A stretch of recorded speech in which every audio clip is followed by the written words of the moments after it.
This morning, President Trump posted on Iran saying, a whole civilization will die tonight, never to be brought back again. What's your message to Trump, and do you believe this rhetoric? The first is that Canada expects all parties in this conflict, in any conflict, to respect international laws, the rules of engagement, and that means not targeting certainly civilians or civilian infrastructure. And we urge all parties in this war to follow those responsibilities. It's a point we've made publicly and privately.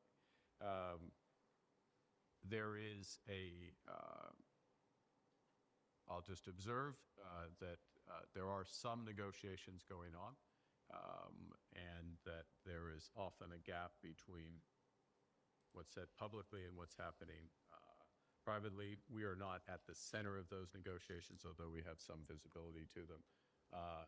However they unfold in the coming hours, in the coming days, the coming weeks, those negotiations, those discussions, those movements, as it must towards a cessation of hostilities and a reestablishment of security and peace in the region, those international responsibilities, those humanitarian responsibilities remain for all parties throughout that period.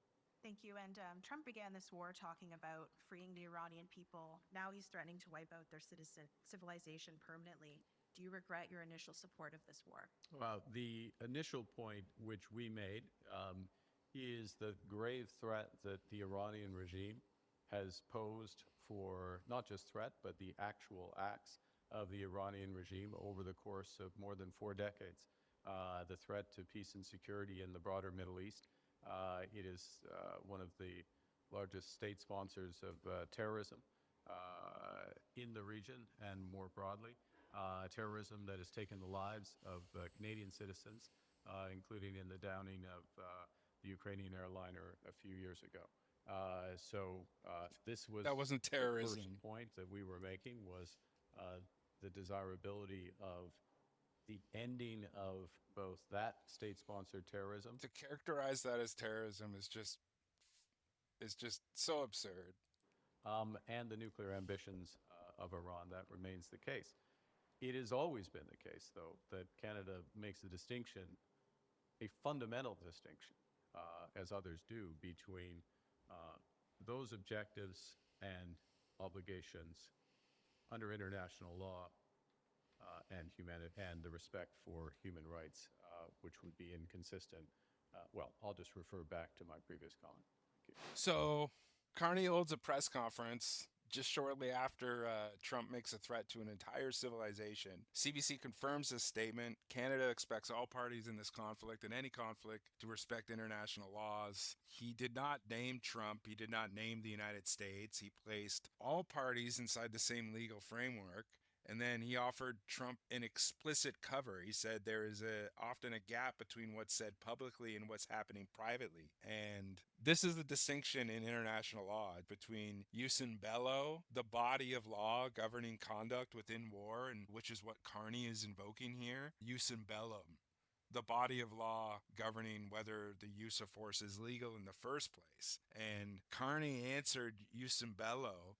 He assumed that the war is a given and asked only that it be conducted within the limits. And the question his statement never reaches is jus in bellum, which is whether this war is legal at all. And under Article 2 of the UN Charter, it states that nations are prohibited from threatening or using force against the territorial integrity of another state. And an ultimatum to destroy another country's civilian infrastructure to force a geopolitical concession over a maritime checkpoint is not self-defense under any credible reading of Article 51. Ted Rutland at Concordia, he identified this precisely. He said that the statement answers how the war should be conducted while leaving untouched whether it is legal at all. And that is a political choice. It's not an oversight. And Heidi Matthews from Osgoode Hall said that that omission carries weight because the choice not to condemn it as an extreme threat directly is not the absence of a position.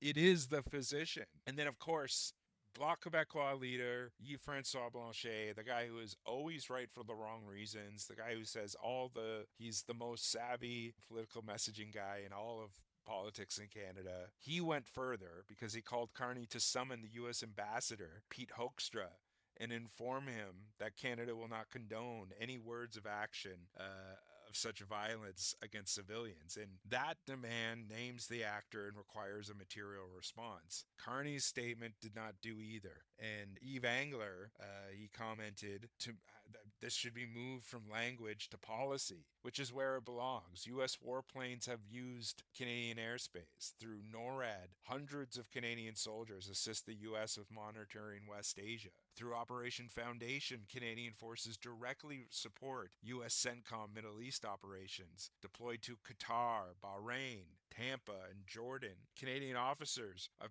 formally added to Operation Prosperity Guardian. Canada's base in Kuwait sits inside the operational theater. Canada holds approximately 500 military accords with the United States and have sold more than $2 billion in arms in the prior year.